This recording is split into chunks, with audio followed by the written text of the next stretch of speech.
Now, welcome back, ladies and gentlemen. Now, esports have been gaining traction over the past few years. So let's dive in deeper to find out how esports is the digital economy game changer. It's time for me to introduce our next presenter, someone who is closer to home with all of us, all the way from Singapore. Please join me to welcome Carlos Alimurung, Chief Executive Officer of One Esports Singapore, for his presentation. Over to you, Carlos.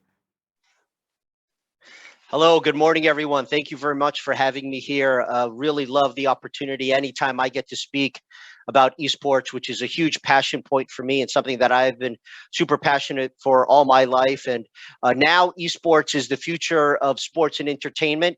And today in the 45 minutes that I have with you, I hope to shed some light and provide a little context for why this movement has been so attractive to so many Gen Z and millennials, and why so many brands and so many governments are interested in pushing forward esports. So there's really three things that I'm going to do today. First is I want to give you a sense of what this market looks like, and I'm going to do it from a fan segmentation study that we recently did, which is, I think, is very different than what potentially some of you who have already kind of studied esports have seen out in the market. We have our own in-house data and analytics team that does proprietary research, so I want to shed some light on that. And then the second part is I actually want to also show you another study that we did around female esports fans as well. And I think this is going to be a very interesting section of the presentation. I typically get asked, what are some big things that are happening in esports globally? And I typically say, the first one is the rise of mobile esports, which we'll certainly talk about. Second is that how esports is increasingly getting more gender balanced, which is one of the reasons why I've decided to show you this segment.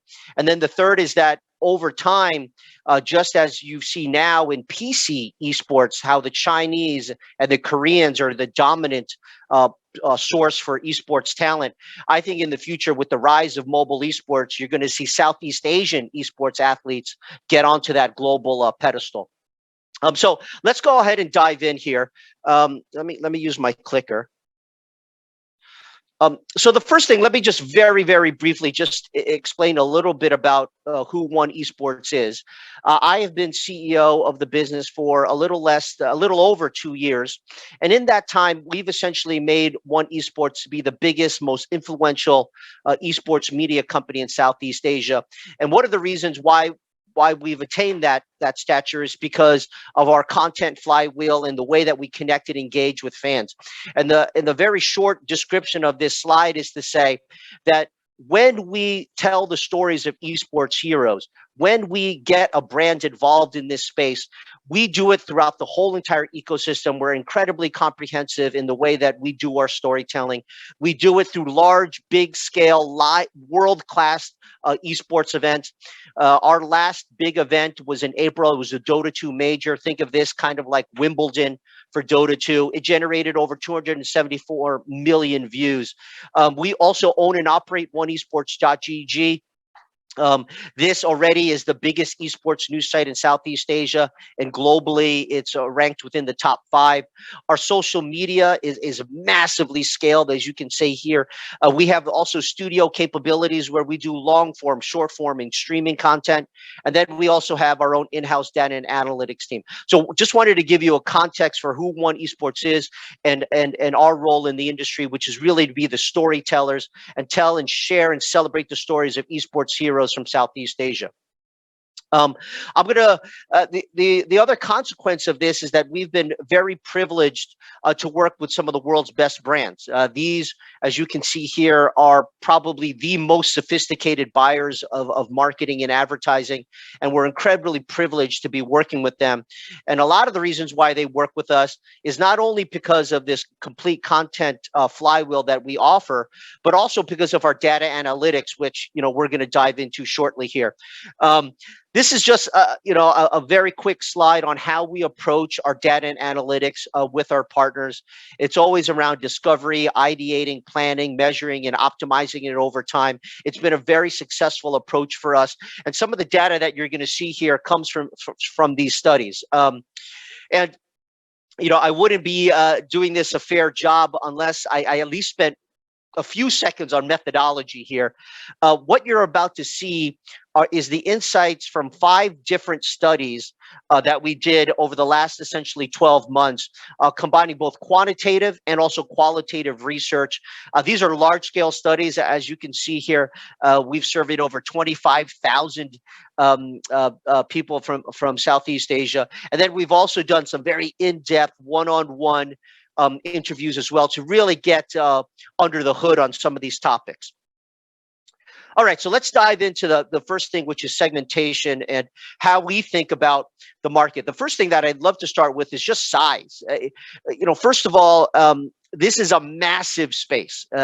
There are in Southeast Asia essentially about 250 million people who we would define as esports and gaming fans in Southeast Asia. Now, to be clear, our definition of esports and gaming fan would not include casual gamers, people that are doing, a Candy Crush or the fruit cutting game. Like, those people are not in the 225. These are pretty passionate people who are into competitive gaming and esports. And in Malaysia, we're looking at 14 million. And as you see in the dotted box here, the median age is around 30, which I think surprises some people. I think some people think that esports and gaming is something for like teenage boys, but the reality of it is that it's actually a little older. It's kind of certainly within the millennial age group, and then from a gender perspective, it's way more balanced than I think most people believe. Now, again, what you see in the dotted box here is just for Malaysia, but what I can tell you throughout Southeast Asia, depending on the country, it doesn't matter. It's the median age is anywhere between 28 to 30, and it's roughly 50-50 on the gender. So Malaysia, now I'm going to show some other data specifically to Malaysia, and we'll talk a little bit about where Malaysia is very different, and that'll be, I think, an interesting insight. Now, besides just the sheer size, let's talk a little bit about how we think about segmenting the fans in this space. Really, there's really just 2 dimensions that we think about. One is the need for competitiveness. And this is when someone plays, they play to win.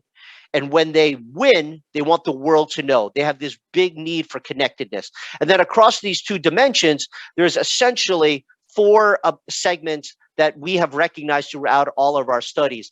And I'm going to dive deep into each of these, but I'll talk a little bit about each of them here. And I'll start in the upper right corner.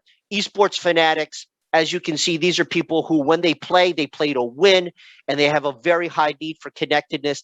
These are the most diehard esports fans, and they're around 16% of the market. I'll tell you, in Southeast Asia, in Malaysia, you guys, Malaysia over indexes on this segment. A lot, not a lot more, but it's around 18-19% for Malaysia. Then as we move down to the bottom, you have mobile natives, as kind of the name connotes. These people are very interested in mobile games. They tend to be a little less competitive and more oriented around being connected and being socially aware. The one interesting thing that I would highlight about mobile natives is that this is the one segment that actually over indexes on females. And then I'll take you up to the PC Masters. Again, as the name connotes here, these people are more oriented toward the PC titles, and they're very competitive. And they have kind of an average need for connectedness. I tend to think of these people as kind of gaming samurais. They are on a personal journey to improve themselves and be better esports athletes. And it's really a passion point for them, particularly as it relates to PC games. And then the last segment is the intermittent escapists. And this is the people who really view gaming and esports as kind of a lean back experience. This is something that they they engage with to kind of decompress and relax. They're really not doing it to like win, nor are they trying to do it to connect with people. This is a kind of a solitary experience for them to, again, as I said, decompress. The one interesting thing around, or rather two interesting things around this demo of this segment, is that it over indexes on male and it also over indexes on age. The way I like to classify these people are, these are people who, were really into gaming in high school and college. And now, because they have a real demanding job or a family, now they really just use gaming as kind of a way to decompress. So let's dive deeper into, the other thing I would say before I move on, as I mentioned, Malaysia over indexes on esports fanatics. It also over indexes on mobile natives as well. And that over index is actually a little bit more significant. In the market, mobile natives around 26%. For Malaysia, it's around 33-34%. So that's a quite of a big deviation from the rest of the market. So let's talk a little bit about each of these segments. The esports fanatics, as I said, in the upper right corner, they're here to, when they play, they want to win. And I think another real important dimension to this segment is that they are incredibly influential. They are the first ones to try new games. They're the ones to recommend. When we work with brands, we always talk about, hey, this is the segment you want to connect and engage with, because they're not only into PC and mobile, but they're very, very influential in their space. The next are the mobile natives. And, as I mentioned before already, they are heavily oriented around mobile games. And as you can see here, close to 50% of them are making new friends in chat. So this is really a vehicle for them to build their own community, to meet new friends. That's one thing that's very distinctive about them. And as I mentioned, this segment is predominantly female, around 63%. The PC masters, as I said, these are people who are in it for self-improvement. They truly, honestly believe that this is a space where they can get better and become experts in. And this is why close to 100% of them, 99% of them, prefer to grind their way up, meaning that they're not going to pay to win. They're not going to pay for any additional boosters or multipliers. They're going to earn it over time. They're going to work the game. This is very much a personal journey for them. And as the name, as I said, implies, they're really into high performance, high fidelity gaming setups, and they tend to be oriented around PC and consoles. The last segment that we'll talk about are the intermittent escapists.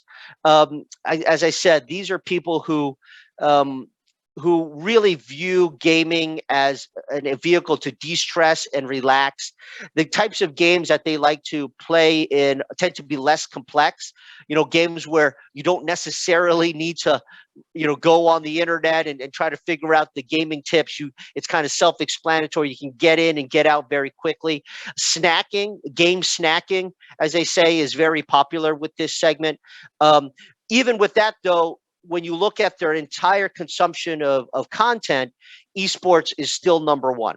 So I wanted to spend some time on those four segments, because I think it's a different view from what people typically see when they think about segmentation on esports fans.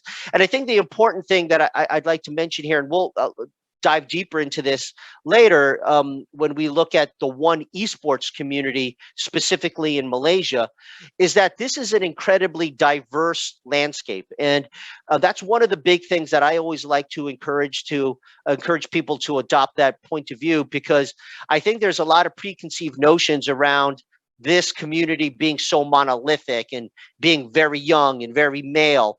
And that's not the case. There's an incredible amount of diversity in this community. And it's, by the way, a lot of the reasons why One Esports has been so privileged to work with the world's biggest and world-class non-endemic brands. I mean, there's a reason why Unilever is in this space, or Toyota, or Lazada, or Shopee, or Netflix.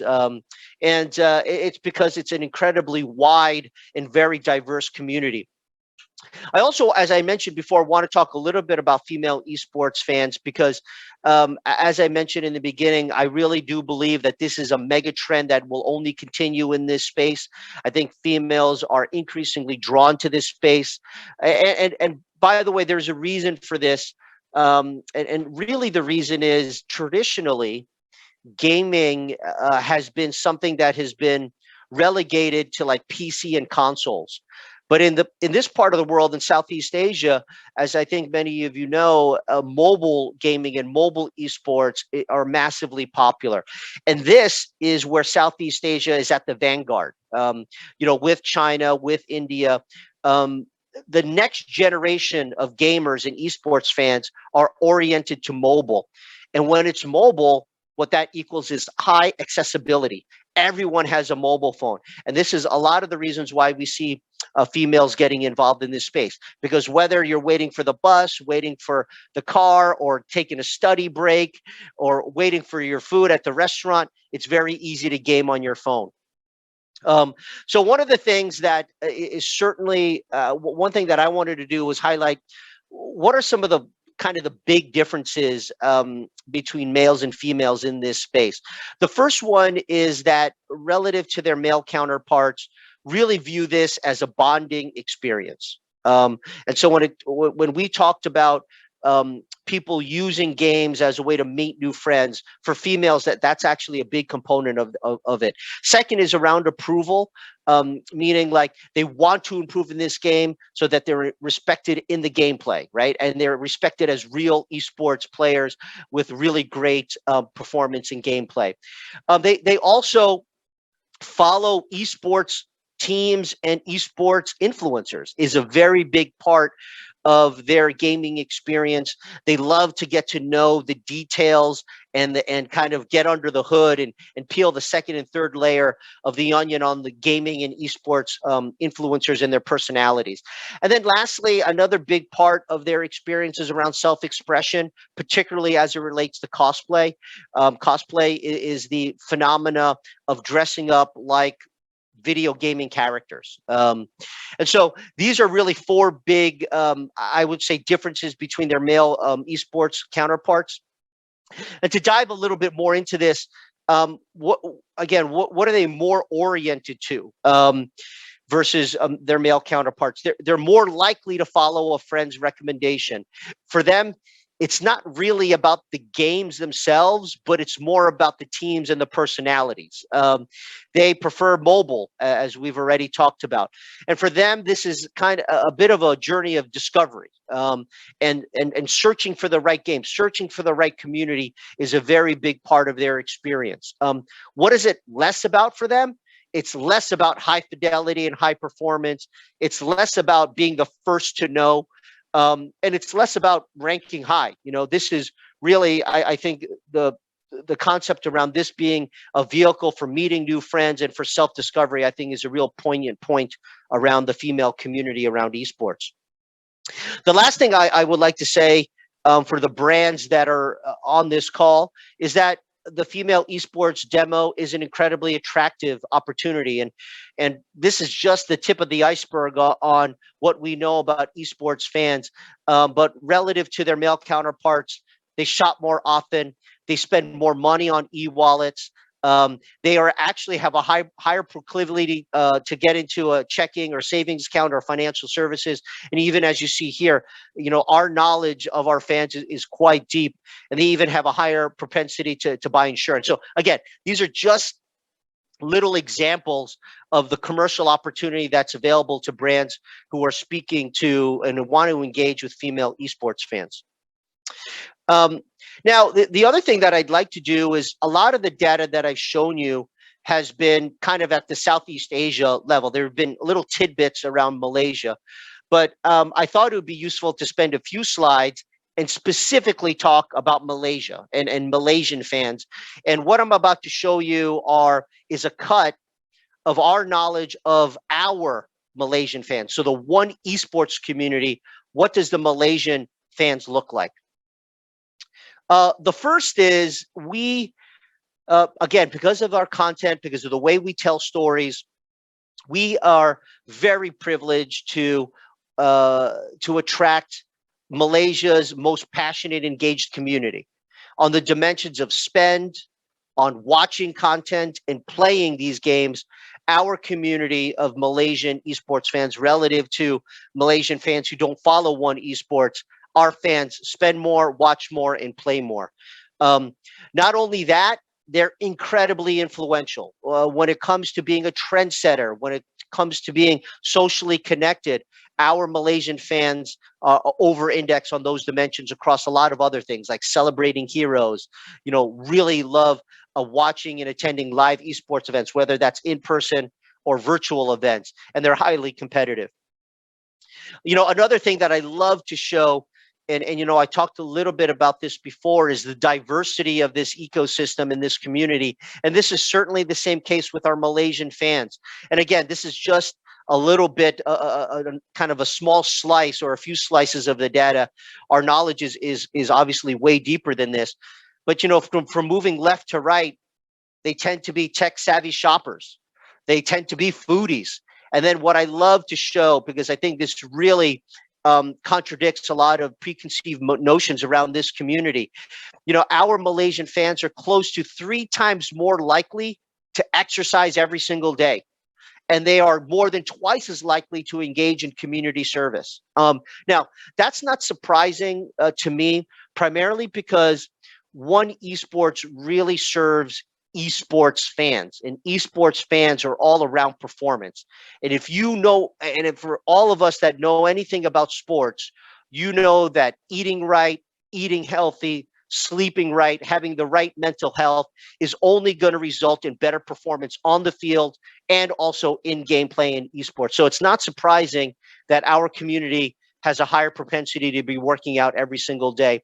And as a media company that's oriented around sharing and celebrating the stories of esports heroes who ignite the world with strength, hope, dreams, and inspiration, it's also not surprising to see that our community is more than twice as likely to be engaging in community service.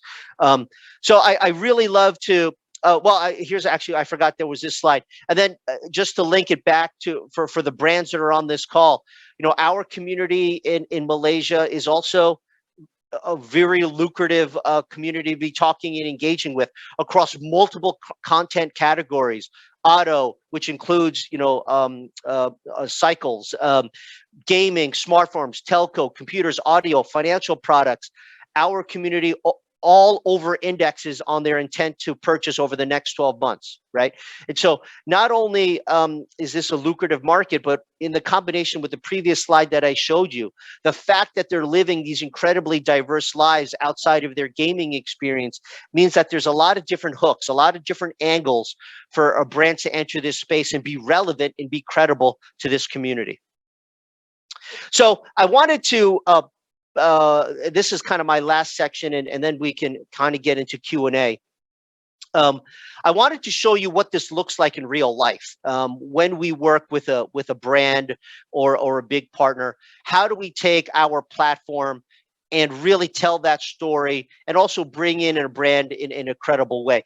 Now, obviously, Netflix, everyone knows this company. I mean, if you've been following Netflix, you would have read that they are also getting into gaming. Now, when we did this partnership with Netflix, we did not know that, but their next growth area will be in gaming. And let me tell you a little bit about how we kind of work together. So first is, again, as many of you know, Netflix has gone through a paradigm shift in their business model from essentially renting and licensing other people's content and then distributing it to now doing their own original content, right? And their original content movement has really diversified and also localized. I think as many of us have seen. And one of the areas where they believe they have a right to play and win is in the anime space. And what they did kind of earlier this year is that they announced in March that they came out with a new original series, an anime series that was based on the lore of Dota 2, which is a very big esports title. And coincidentally, we also were doing the Dota 2 major in April, which or the end of March to April, which is essentially, for those of you who don't know Dota 2 or the major, think of it as like Wimbledon for one of the biggest esports titles in the world. For those of you who actually don't know Dota, probably the best way to describe how large and how popular this game is, the international, which is essentially, think of it as like the World Cup for this game. The prize pool is over $40 million. So this is a very big game. It's a global game, and so part of that experience, Netflix and One Esports decided to collaborate and partner and promote this new anime series during the Dota 2 major. And what you're seeing here is essentially a timeline. They announced that they did the show drop at the end of March. Then the actual major started on essentially the day after, on the I believe on the 26th. And then on the 28th, we did something called the Hunt for the 8 Dragons, which was a social media scavenger hunt where we both encourage our communities to search on the One Esports ecosystem, whether it was our social handles or whether it was our websites, to find these 8 dragons. And then towards the end of the competition, we did a voiceover of some clips in a very funny way. And then we also did an all-star match, kind of think of it as like a halftime show with some of the best talent in Dota 2. So there was 3 essentially components of this partnership during the Dota 2 major with Netflix. And what were some of the results? Well, the first is, I'll take you from left to right here. The qualitative statements were absolutely superb. People thought that the way that Netflix engaged with the community was incredibly authentic, and some of the best content they've seen. Netflix's ability to penetrate this community, very high at 71%. And then when you track how many people who viewed the Dota 2 major, and then how many of them eventually at least watched a part of that that original series, very, very high, as you see on the right, close to 100%. So it was massively effective for them. And then, the other thing that I would call out is, even within the Netflix universe, they had released, as I'd mentioned, they kind of went deep into anime, and there's actually were several different anime series, but the only 2, I believe the only 2 that were really global was this Dota 2 anime series and another one, the Pacific Rim one. And again, we believe, because of the way that they promoted and marketed the Dota, this content series during our major, the penetration and the engagement was massively different, even among their 2 properties. So this is just an example of how we work with brands and partners in the space to how to get them in. I think what it really sheds light on is, again, how we get a brand involved in our entire ecosystem, whether it's with our events, which in this case was the Dota 2 major, and also included our social media assets, which I talked about. Also talked about engaging, the most important influencers and casters who are part of our show to promote this engagement as well. And so this is, I think, a good way to end here, as this gives, I think, a real life example of how we work with brands and partners to get them into this space authentically, incredibly. Let me stop here. I hope this has been a useful a segment for you, and learning a little bit more about esports and why it's so popular. Actually, if you can go back to that slide, let me just end with the 3 things that I always tell people if they're thinking about getting into esports. The first is, always think about it as celebrating the heroes. Brands want to see, the fans want to see brands really invest and commit to elevating the stories of their esports heroes. The second is, engage the entire ecosystem. Be involved in events. Be involved with teams, with influencers. Get at the grassroots. Do community tournaments. And the last thing is, think of it as an always-on calendar. When you look at the calendar, make sure that you're consistent and that you're touching and engaging this community consistently. Those 3 pieces of advice are really the best practices that we encourage our brand partners to incorporate in their strategy when they're thinking about connecting and engaging with this community. So let me stop here. Again, thank you very much for the opportunity to talk to you about something that I'm deeply passionate about, which is esports. And I guess we can open it up to questions now.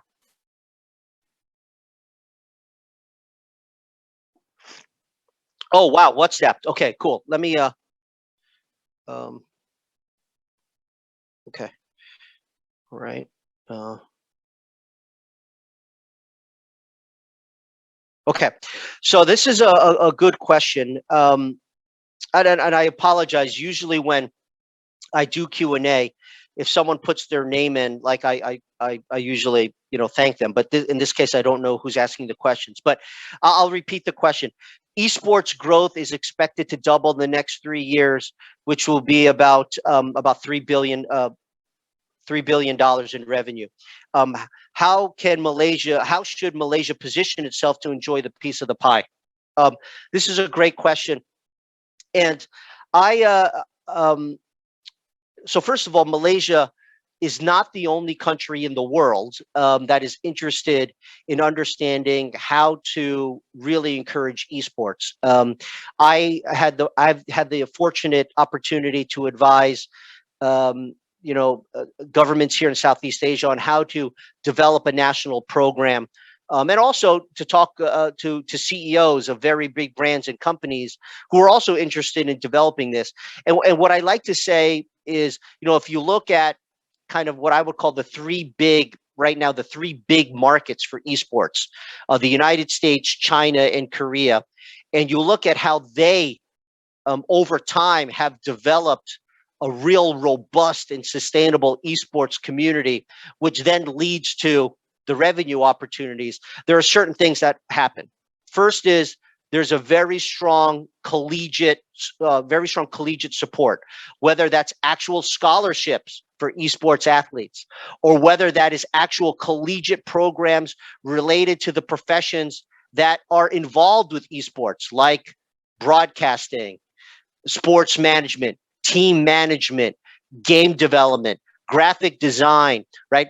When these countries, and by the way, each of those three companies did it differently, but when you peel back, what you see is that the country invested in the ecosystem, not just the athletes, but also the infrastructure and the commercial value chain and how to make esports successful. So that's kind of one thing that happened.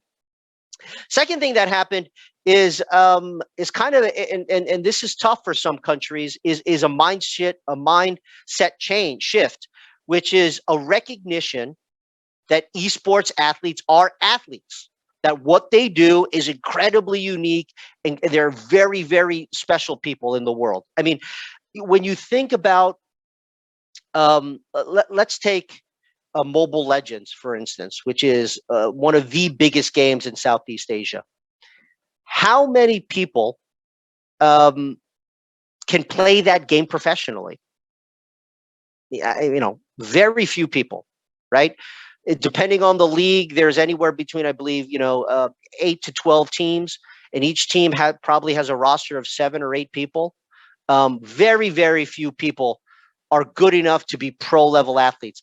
One could even argue, when you think about how many people play Mobile Legends every single day, it potentially might be harder to become a professional esports athlete than it is, let's just say, a football player or a basketball player. And so these countries have always celebrated their esports athletes, and they don't shy away from telling their stories and celebrating them from an achievement perspective.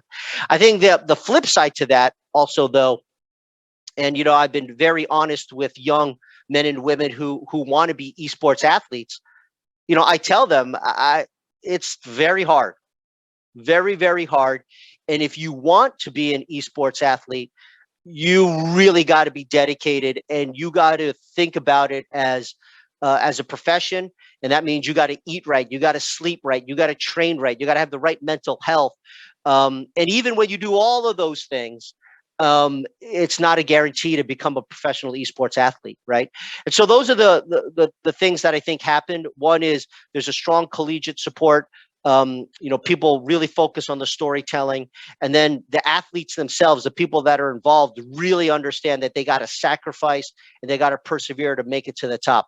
Though that's kind of my thoughts on how Malaysia can learn from what has happened in America and China and Korea in terms of developing their brands. And the other thing I would say for Malaysia in particular is that Malaysia has a very deep and storied history with esports.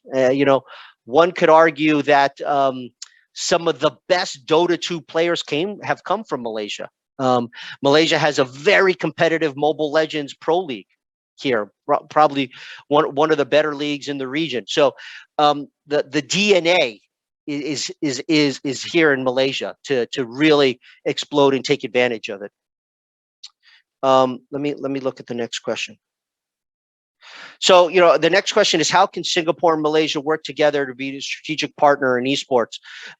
This is a great question. Obviously, there are a lot of different things that can happen at the collegiate level, right? To get the Malaysian and the Singaporean collegiate esports competitions going. There's obviously, we're based in Singapore, but we obviously, work and talk to many of the big brands and companies in Malaysia. And they have been involved in some of our events, and we can continue to do that. The short of it is we are, the fact that we're neighbors, there are so many different stories that we can be sharing together. And celebrating around esports, and we should continue to do that. If you look at Singaporean teams and actually Malaysian esports teams, there's in general, esports teams tend not to be 100% from their country anyway. It's very much like football, but Singapore and Malaysia, their teams are very mixed and already integrated. So there's a lot for us to do together, and I think over the future. Certainly in the next 18, 24 months, as esports continues to grow in this region, I have a very bullish view on what both Singapore and Malaysia can do to grow esports and grow the ecosystem, and together be kind of a global hubs for this scene in this part of the world.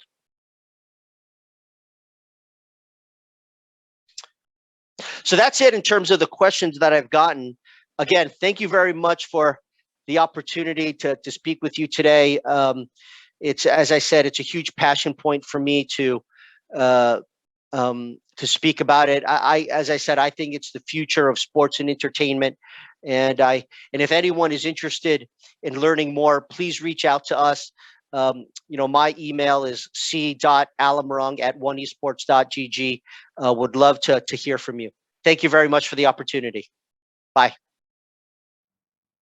Thank you, Carlos, and it was an absolute pleasure hearing from you as well for that eye-opening session on esports, including how it is getting more gender balance. I was really amazed at the percentage of female esport athletes or gamers that are out there, and truly it is the future. And thank you so much for the many great insights and advice as well. Now, with that, ladies and gentlemen, we will be moving on to our next session, offering insights into the future of digital society.